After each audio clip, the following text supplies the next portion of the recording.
Hello everyone, আসসালামু আলাইকুম, welcome back to my channel. কোরিয়াতে আমি আমার মাস্টার্সটা কমপ্লিট করার পরে আমার প্রফেসরের আন্ডারে আমি 1 বছর রিসার্চার হিসেবে ছিলাম। তোমরা আগের ভিডিও দেখে থাকলে অবশ্যই জানবা যে আমি বলেছিলাম যে প্রফেসরের ফান্ডিং ছিল দেখে আমি তার আন্ডারে রিসার্চার হিসেবে থাকতে পেরেছি।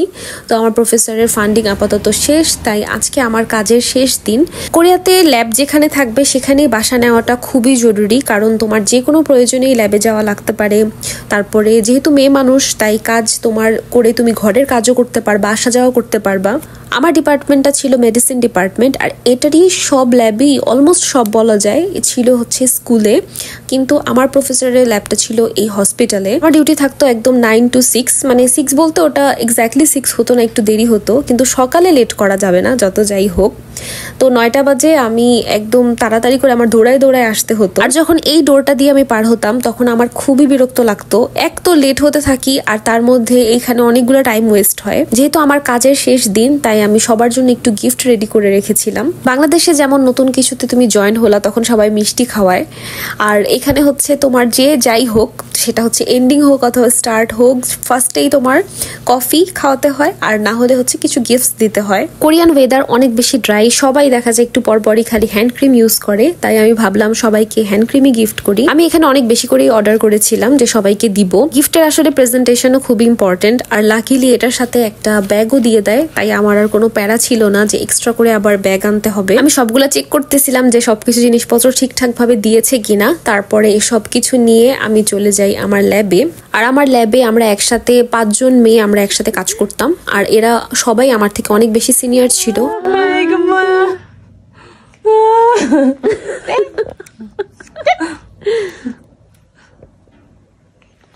বড় 2 জন সিনিয়রেরও আমার মতো লাস্ট ডে ছিল, এর জন্য ওনার বাবুকে নিয়ে আসছিল আমাদের সবার সাথে দেখা করাতে। ওর নাম হচ্ছে মিনজু, আর ও অনেক বেশি কিউট। তারপর আমি চলে আসি নিচে সবার জন্য কফি নিতে।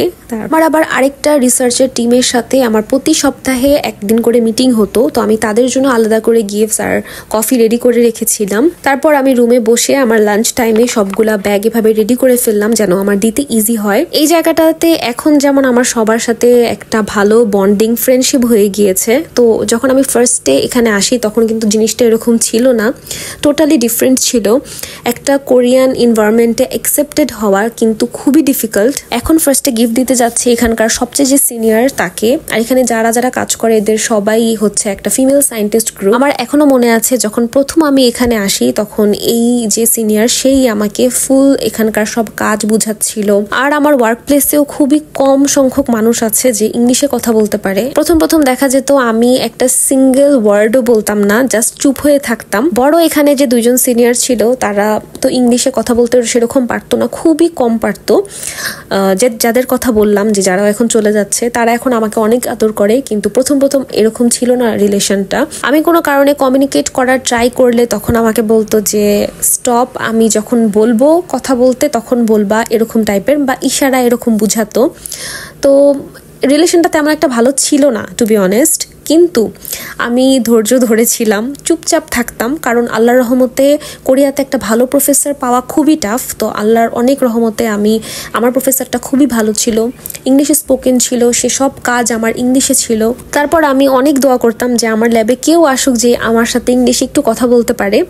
তারপর এরকম একজন আসে ভয়ং, যার সাথে আমি জঞ্জু হানুক ভিলেজেও গিয়েছিলাম। আর এখানে আমি লাঞ্চ তেমন কিছু করিনি, আমি সবকিছু রেডি করে নিচে নেমে জাস্ট একটা ইয়োগার্ট কিনে উপরে এসে পড়তেছিলাম যে আমি আরো কিছুক্ষণে রুমটাতে থাকবো। যেহেতু বড় 2টা সিনিয়র্সেরও লাস্ট ডে ছিল, তখন তারাও বাইরে যাচ্ছিল সবার সাথে দেখা সাক্ষাৎ করতে, আর আমি এখানে ওয়েট করতেছিলাম। আমার একটু কাজ বাকি ছিল ওটা কমপ্লিট করার জন্য। আর আজকে আমি তোমাদেরকে একদম শুরু থেকে সবকিছু দেখাতেছি, কারণ যারা তোমরা এখানে আসতে চাও, রিসার্চ ফিল্ডে কাজ করতে চাও, তাদের কিরকম এনভায়রনমেন্টে কাজ করতে হয়, কিরকম রিয়েল লাইফ এক্সপিরিয়েন্স করতে হয়, সবকিছুই দেখাচ্ছি। আমি আসার আগে কিন্তু আমার কোনো ধরনের আইডিয়া ছিল না ল্যাব কেমন হয়। এটা অবশ্য আমারটা ড্রাই ল্যাব, ওয়েট ল্যাব না, এক্সপেরিমেন্টাল ল্যাবগুলো আরো ডিফারেন্ট হয়। আমার কোরিয়ার লাইফের মনে হয় অর্ধেকের বেশি সময় আমার সারা দিন রাত এই ল্যাবটাতেই থাকা রাখতো। রাত বলতে মানে 7টা 8টা পর্যন্ত আমি থাকতাম, একদম সকাল 9টায় আসতাম। আর যে সিনিয়রটার কথা বললাম যে আমার সাথে খুবই ভালো বন্ডিং আর খুবই ভালো, এই যে পাশে টেবিলটা দেখতেছো ওখানে সে বসে। তো আমি সবার সাথে দেখা সাক্ষাৎ করে এখান থেকে যাচ্ছিলাম। তো সে আগে আগেই চলে যায়, আমি আরো কিছু সময় রুমটাতে থাকি যেহেতু আজকে আমার লাস্ট ডে। এই ভিডিওটা করার সময় আমি খুবই ইমোশনাল হয়ে গিয়েছিলাম, আর আজকে যখন ভয়েস ওভার দিতেছি এতদিন পরে তাও আমি খুবই ইমোশনাল। ফার্স্টে রুমে ঢুকেই যে জিনিসটা করতে হতো, একটা জগ থাকতো, ওই জগের পানিটা এখানে ভরে নিত, যে ফার্স্টে আসতো সেই এটা করতো। যেহেতু সবাই আমার থেকে অনেক বেশি সিনিয়র, তো আমি তাদেরকে বেশিরভাগ সময় এটা করতাম, এর জন্য তারা এই বিষয়টা নিয়ে অনেক হ্যাপিও থাকতো, মানে আমাকে অনেক আদর করতো এই জিনিসটার জন্য। যে অন্যের সাথে আমি ঘুরতে গিয়েছিলাম সে বাসার নিচে এসে আমাকে গিফটটা দিয়ে যায়। তো এত কিউট কিউট জিনিস, মানে এত মেমোরিজ, আমি দেখে অনেকক্ষণ বসে এই লেটারটা পড়লাম, তারপরে পিকচার্সগুলো দেখলাম। সে আবার সুন্দর করে আমার জন্য এগুলো সব প্রিন্ট করে এনেছে। আসার পর থেকে আমি যেটাই পারি এটা ওটা বানিয়ে আমার ল্যাবমেটদেরকে সবসময় খাওয়াতাম। তাই বললো যে এমন কিছু তোমাকে দিয়েছি যে এটা তোমার লাগবে খুবই। তো আমি এর জন্য খুলতেছিলাম আর ভাবতেছিলাম যে এমন কি এরকম বক্সে আছে যেটা আমার খুব দরকার। আর এটা শুধু কোরিয়ার জন্য না, সব দেশের জন্যই। যখন একটা কাজ শেষ হয়ে যায় তখন তুমি ওয়ার্ক প্লেস থেকে চলে যাওয়ার সময় তোমার অনেক কিছু গুছাতে হয়। তাই আমার পক্ষে পসিবল হতেছিল না তোমাদের সাথে রেগুলার ভিডিওস দেওয়ার। আমি যদিও ভিডিওসগুলো এডিট করে রেখেছি, ওগুলাও যে আমি শেয়ার করবো সেই সময়টাও আমি কুলাতে পারতেছিলাম না। আর এখানে আমি খুব এক্সাইটেড ছিলাম দেখার জন্য যে এগুলা কি। আমি ভাবলাম এগুলা মেবি কোনো ক্রিম লোশন এরকম কিছু হবে। পরে এই পিকচারটা দেখে বুঝলাম যে এখানে কাচের জিনিসপত্র আছে। এটা ওপেন করতে থাকি আর তোমাদের সাথে কিছু মোস্ট ইম্পর্টেন্ট কথা শেয়ার করতে থাকি। তোমরা অনেকেই জানতে চাচ্ছ যে আমি আমার পিএইচডিটা আমার কোরিয়াতে কন্টিনিউ করব কিনা। তো আমার পিএইচডি আমি কোরিয়াতে কন্টিনিউ করতেছি না। আমি মাস্টার্সটা যেহেতু করেছি, রিসার্চার হিসেবে ছিলাম, যতটুকু এক্সপিরিয়েন্স নেওয়ার আমি নিয়েছি, কিন্তু যেসব সাবজেক্টগুলো যেমন ল, মেডিসিন, এগুলাতে কোরিয়াতে পড়া প্লাস এখানে জব পাওয়া খুবই টাফ, কারণ এগুলো বেশিরভাগই কোরিয়ান ল্যাঙ্গুয়েজে হয়। তারপরেও আমার সেক্টরে ইংলিশ ল্যাঙ্গুয়েজে আছে, কিন্তু আমার ওই জবটা পাওয়ার জন্য হলেও ইংলিশ ল্যাঙ্গুয়েজ না, কোরিয়ান ল্যাঙ্গুয়েজের একটা সার্টিফিকেট লাগবে। কোরিয়াতে যারা লং টাইম থাকার কথা ভাবতেছো তাদের অবশ্যই এটা মাথায় রাখতে হবে যে কোরিয়াতে যদি তুমি কোরিয়ান সিটিজেনশিপ নিতে চাও, কোরিয়ান পাসপোর্ট নিতে চাও, তাহলে তোমাকে অবশ্যই বাংলাদেশি পাসপোর্টটা ক্যান্সেল করে তারপরে তুমি কোরিয়ান সিটিজেনশিপ নিতে পারবা। আর পিআর জিনিসটা কিন্তু ভিন্ন। কোরিয়া খুবই সেফ কান্ট্রি, খুবই আরামদায়ক কান্ট্রি থাকার জন্য, কিন্তু এই ল্যাঙ্গুয়েজ ব্যারিয়ারটা আসলে অনেক বড় ব্যারিয়ার। আর তুমি যেখানেই কাজ করো বা যে ফিল্ডেই থাকো না কেন, তোমার ফাইট করে তারপর থাকতে হবে।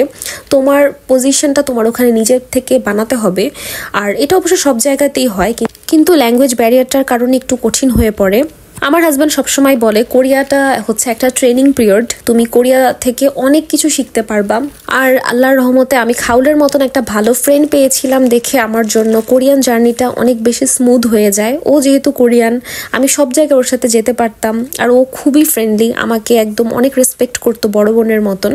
আর এই হচ্ছে সেই গিফটগুলা যেটা আমার খুবই কাজে লাগবে। ওরা বলেছিল যেহেতু আমি এটা ওটা বানাই ওদের খাওয়াতাম, তাই ওরা আমার জন্য এই গিফটটা দেয়। আর ল্যাব থেকে বের হওয়ার ভিডিওটা আমি রেখে দেই লাস্টে অ্যাড করে দেওয়ার জন্য। আমি এইখানে আমার সব কাগজপত্র, সব ফাইলস এখানে থাকতো, তো আমি একটা একটা করে সব জিনিসপত্রগুলা যা যা থাকতো আমি অলরেডি বের করে নিয়েছি। তো আমি লাস্ট বার চেক করে নিতেছিলাম। কাজ করতে করতে এখানকার প্রত্যেকটা জিনিসের প্রতি আমার খুবই মায়া। যেমন এই পিসিটা আমি লাস্ট বারের মতন অফ করে দিতেছি, আর আমার কোরিয়াতে থাকা অবস্থায় এটা আর অন করা হবে না। কয়েক মাসের মধ্যে বাংলাদেশে আমি ব্যাক করব, আর এর আগে আমি কোরিয়াতে আমার লাস্ট কি কি বাকেট লিস্ট আছে সেগুলো আমি ফিল আপ করবো আর তোমাদের সাথে শেয়ার করব। পরবর্তীতে আমি কি করি না করি, কই আছি, এগুলো দেখার জন্য কিন্তু আমার ভিডিওর সাথে কানেক্টেড থাকতে হবে। তো আজকের ভিডিওটা এই পর্যন্তই থাকবে। তোমাদের কেমন লাগলো সেটা আমাকে জানাতে ভুলবা না, আর আমাদের জন্য অনেক অনেক দোয়া করবা। So that's all for today. See you in my next video. Allah Hafiz. Bye bye.